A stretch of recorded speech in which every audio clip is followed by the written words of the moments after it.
ask me why culture is the new thing in business, I tell them actually business is the new thing in culture. Anthropologist and author Michael Henderson. Managing and transforming business culture might be new for some managers, but culture is something that's been influencing our lives in and out of work since the dawn of time.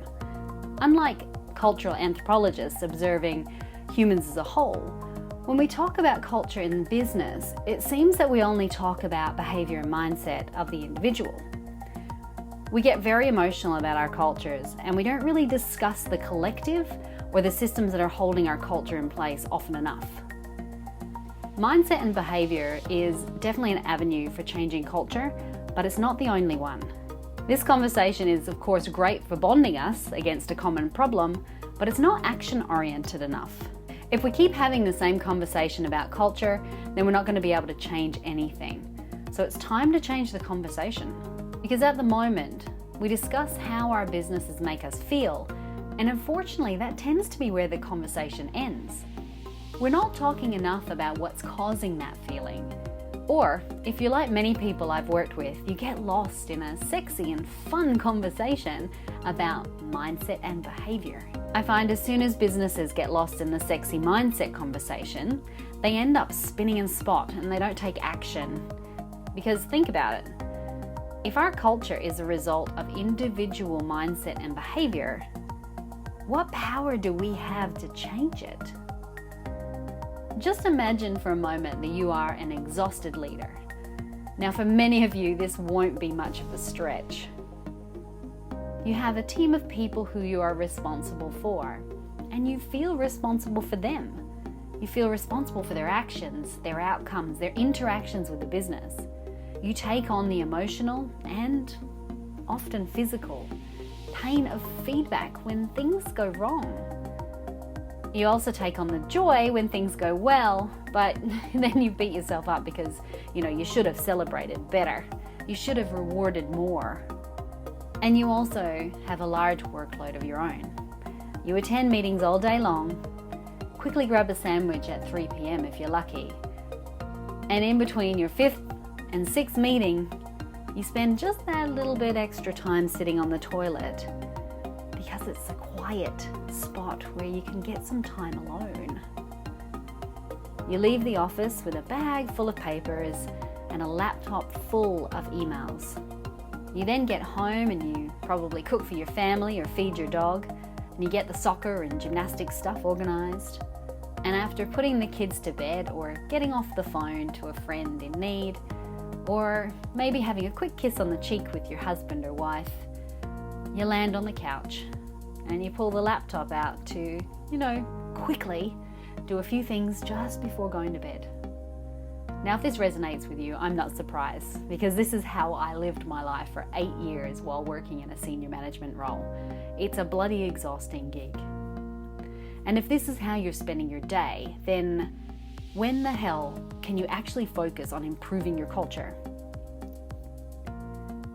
And you know what's really frustrating about all of this? Is when you were an employee, you had all these great ideas about how your manager could improve the team and the culture. Remember when you had all the answers? And then you got promoted.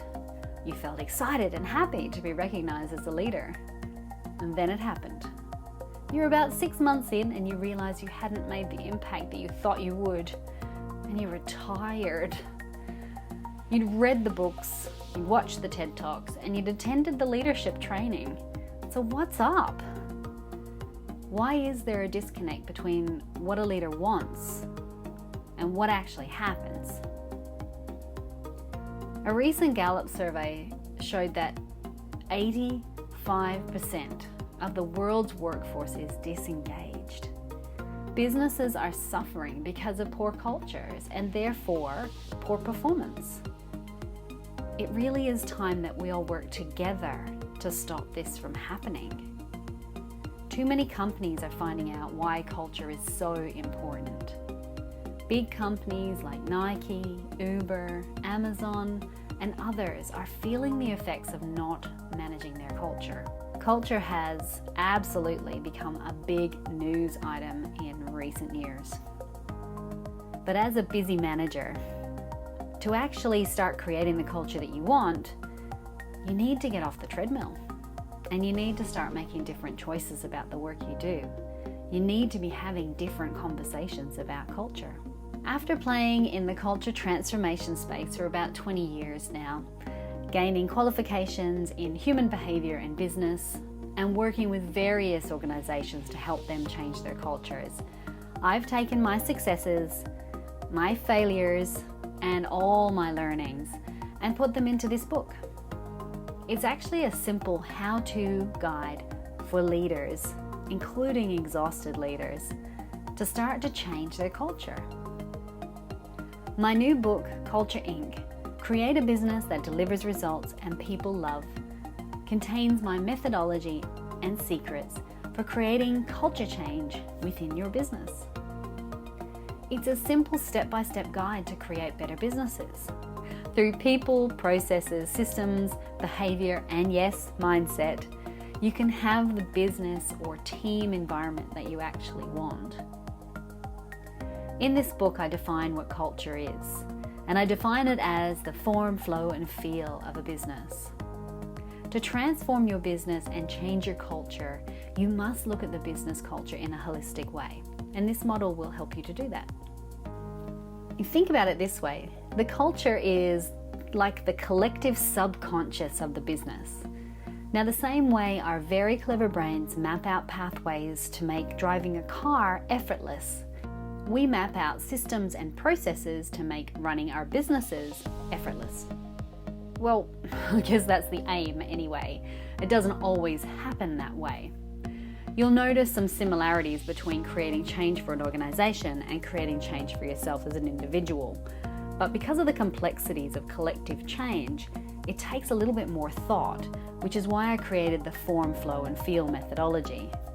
The methodology allows managers, business leaders, CEOs, founders, anyone really, to identify and change the critical elements of the business, while also working on themselves at the same time. To change a business and to create the kind of culture that you want will take time, and it takes know-how. So this book gives you the know-how. You're gonna have to give yourself the time.